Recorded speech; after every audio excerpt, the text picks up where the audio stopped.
पिछले एपिसोड में आपने बताया कि एनलाइटनमेंट के लिए हमें ऐसे जिंदा गुरु की जरूरत पड़ती है जो हमें अपदीपो भव तक पहुंचा दे। यहाँ अपदीपो भव से बुद्ध का मतलब था कि किसी दूसरे से उम्मीद लगाने की बजाय अपना प्रकाश, अपनी प्रेरणा या अपनी इंस्पिरेशन खुद बनो। आज हम बात करेंगे कि एनलाइटनमेंट क्यों इम्पोर्टेंट है, इसकी हमें जरूरत ही क्यों है। हाँ सुनीता, मनुष्य अगर अडल्ट है तो बोध होना उसकी जरूरत है। बुद्ध होना मनुष्य का स्वभाव भी है। बुद्ध कोई भी हो सकता है बिना ये जाने कि बुद्धत्व क्या है। यही सौंदर्य है। और इसका उल्टा भी हो सकता है, यानी कोई बुद्धत्व के बारे में सब जान ले फिर भी अबुद्ध बना रह सकता है। बुद्धत्व को केवल जान लेना ही इम्पोर्टेंट नहीं है, इम्पोर्टेंट है बुद्ध हो जाना। लेकिन जैसे ही तुम्हें ये कहा जाता है, तुम सोचते हो कि हमें बुद्ध होने की क्या जरूरत है। बुद्ध तो कोई कोई हो सकता है, जबकि बुद्ध भी तो हमारे ही जैसे इंसान थे। बुद्ध हमसे अलग नहीं, बिल्कुल हमारे जैसे थे। इसे मैं आगे आने वाले वीडियोस में भी एक्सप्लेन करूंगी। उन्हें भी हमारी तरह कुछ समस्याएं थी, कुछ परेशानियां थी, कुछ प्रश्न थे उनके मन में। और उन समस्याओं के समाधान के लिए ही वो जंगलों में भटके थे। तभी तो उन्होंने कहा कि जीवन में दुख है, दुखों के कारण हैं, कारणों का निवारण है, और ऐसी भी स्थिति है कि दुख ना हो। बुद्ध हो जाने का यही तो मतलब था कि उन्होंने अपनी सभी समस्याओं का निवारण कर लिया था। बुद्ध ने इसी को एनलाइटनमेंट कहा है, यानी यही तो बुद्धत्व है। देखिए, अगर हम एनलाइटन्ड नहीं हैं, यानी अगर हमें बोध नहीं है, तो हम अबोध हैं। एक छोटे बच्चे को तो हम अबोध कह सकते हैं, या फिर पशु भी अबोध ही होते हैं। आपने कहा कि बोध एक एडल्ट की जरूरत है, फिर इस बोध के लिए किया क्या जा सकता है। देखिए, बोध का मतलब है कि हम हर चीज के, हर घटना के प्रत्येक पहलू को हर वक्त देख सकें। हमें हर वक्त वास्तविकताओं का बोध रहे। बोध होने से हमारे जीवन में सहजता आती है। इसी के लिए ही तो बुद्ध ने कहा है कि संसार में दुख है, दुखों के कारण है, और ऐसी भी स्थिति है जब दुख ना हो। यही तो बोध हो जाने की भी स्थिति है। अब इसके लिए सीधे सीधे तो कुछ नहीं किया जा सकता, लेकिन कुछ ऐसा किया जा सकता है जिससे दुख ना हो। दुख हटाना एक बात है और सुख के पीछे भागना दूसरी बात है। दुख हटाने के लिए दुख पर ही काम करना पड़ेगा। लेकिन हम तो दुख पर काम ही नहीं करते, हम तो सुख पाने के नए नए तरीके निकालते रहते हैं। उससे दुख मिटता नहीं है। दुखों को मिटाने के लिए सुख इनइफेक्टिव है। लेकिन हम सुखी होने को दुखी ना होना समझ लेते हैं। हमें हर कदम पर एंटरटेनमेंट चाहिए, क्योंकि हम इस एंटरटेनमेंट को ही दुख का ना होना समझ लेते हैं। एंटरटेनमेंट से समस्याएं मिटती नहीं है, वो आगे सरक जाती हैं। एंटरटेनमेंट से आप अपने दुखों को कुछ समय तक भुला देते हैं, छुपा लेते हैं। ये मनोरंजन का सुख अपने आप में कोई खराब चीज नहीं है, लेकिन इस सुख के आ जाने से दुख नहीं मिटता। सुख आने में कोई परेशानी भी नहीं है, इसमें कोई नैतिक समस्या नहीं है। किसी दवाई से कोई बीमारी हट ना रही हो तो उस दवाई को थोड़े ना दोष दोगे।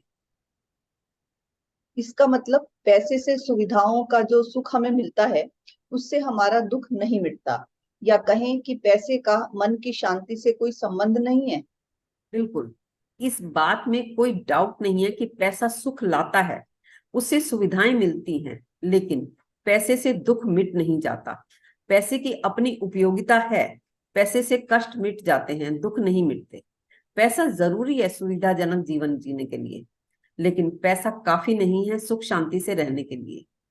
अगर कोई कहता है कि पहले मेरे पास पैसा था पर शांति नहीं थी, अब मैंने नौकरी छोड़ दी तो मेरे पास पैसा तो है पर पैसा तो नहीं है पर शांति है, तो ये बात बकवास है। भिखारी के पास शांति हो ही नहीं सकती। इसलिए मैं पहले भी कह चुकी हूँ कि श्रीतारा की ये वीडियोस उन्हीं लोगों के काम की हैं जिनके पास पहले से ही एनफ पैसा है। अगर आपके पास पैसे नहीं है तो पहले तो आप पैसा ही कमा लीजिए।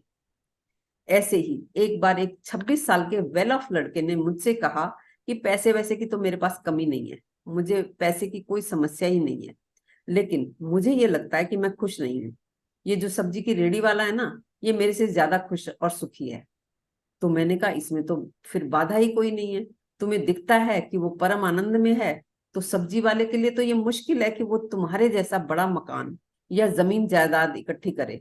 पर तुम तो अभी सब कुछ छोड़कर 4-5 हजार रुपए की रेहड़ी लगा लो, तुम्हारा काम हो जाएगा। तो तुम भी हो जाओ परमानंद में। जब तुम्हें परमानंद का सूत्र मिल गया, प्रमाण मिल गया, तो देरी किस बात की है। परमानंद और परम सुख से ऊपर तो कुछ भी है ही नहीं, तो तुम ले ही लो। असल में जब हमें बोध नहीं होता ना, तो हम किसी के मुस्कुराते हुए चेहरे को देखकर ही अंदाजे लगा लेते हैं। उस रेडी वाले के पूरे जीवन का तो हमें पता नहीं होता। बस उस वक्त के हंसते मुस्कुराते चेहरे को देखकर कुछ का कुछ हम देख लेते हैं। यानी हमारी दृष्टि साफ नहीं होती और हम उसके बारे में कल्पना कर लेते हैं कि वो मुस्कुरा रहा है, वो तो खुशी ही होगा। बिल्कुल। तुम्हारे मन में सुखी जीवन और हैप्पी लाइफ को लेकर कल्पनाएं होती हैं, और उन कल्पनाओं के आधार होते हैं दूसरों को देखकर लगाए गए अंदाजे।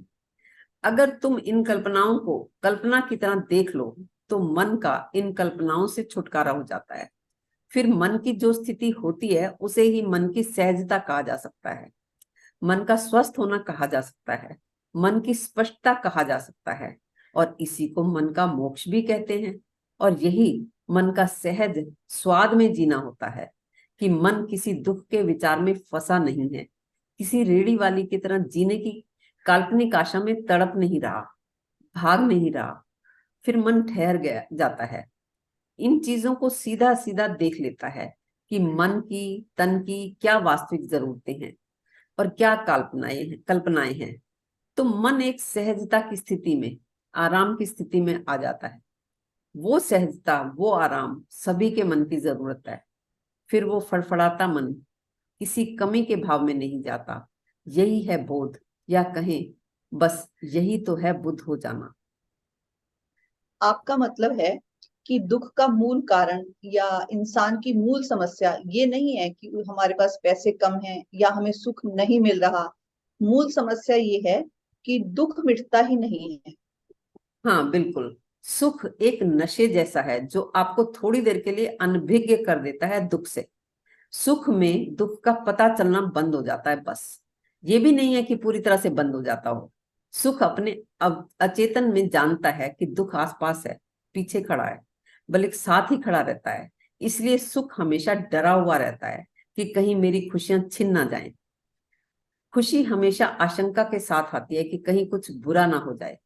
तो फिर तुम सोचते हो कि हैप्पीनेस अगर मिल भी गई है, तो चलो इसे सिक्योर करो, उसे बांधो, उसे सुरक्षित करो। सुख को सुरक्षित करने की जरूरत क्यों पड़ती है? क्योंकि हमें पता होता है कि सुख टिक नहीं सकता।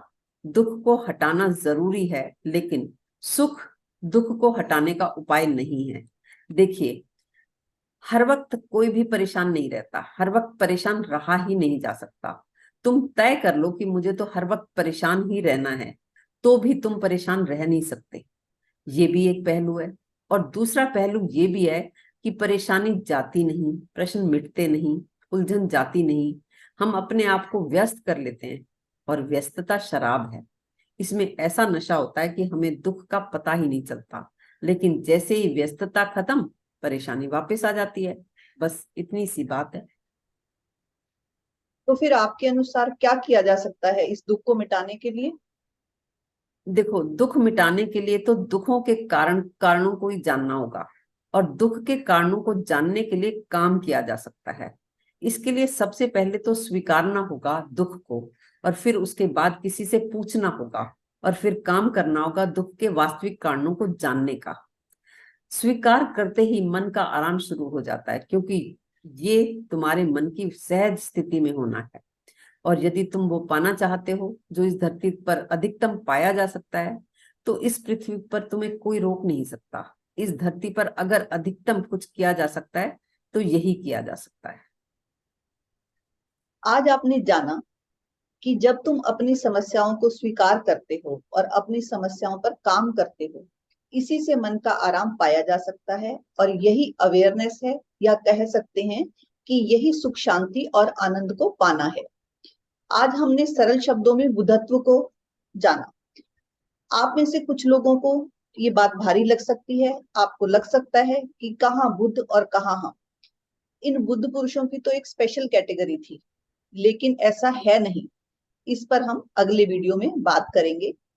अगर आप हमारी बातों से रिलेट कर रहे हैं तो हमारे चैनल को सब्सक्राइब करें, और अगर आप सब्सक्राइब कर चुके हैं तो शेयर करना ना भूलें। आप हमारी वीडियोस को शेयर करके हमारी इन प्रैक्टिकल यूजफुल बातों को उन लोगों तक पहुंचा सकते हैं जिन्हें इनकी जरूरत है और वो हम तक नहीं पहुंच पा रहे। और अगर आप किसी खास टॉपिक पर क्लैरिटी चाहते हैं तो कमेंट बॉक्स में लिखकर या व्हाट्सएप नंबर पर भी बता सकते हैं। नंबर स्क्रीन पर अवेलेबल है, 9871057598। थैंक यू सो मच हमें अंत तक सुनने के लिए।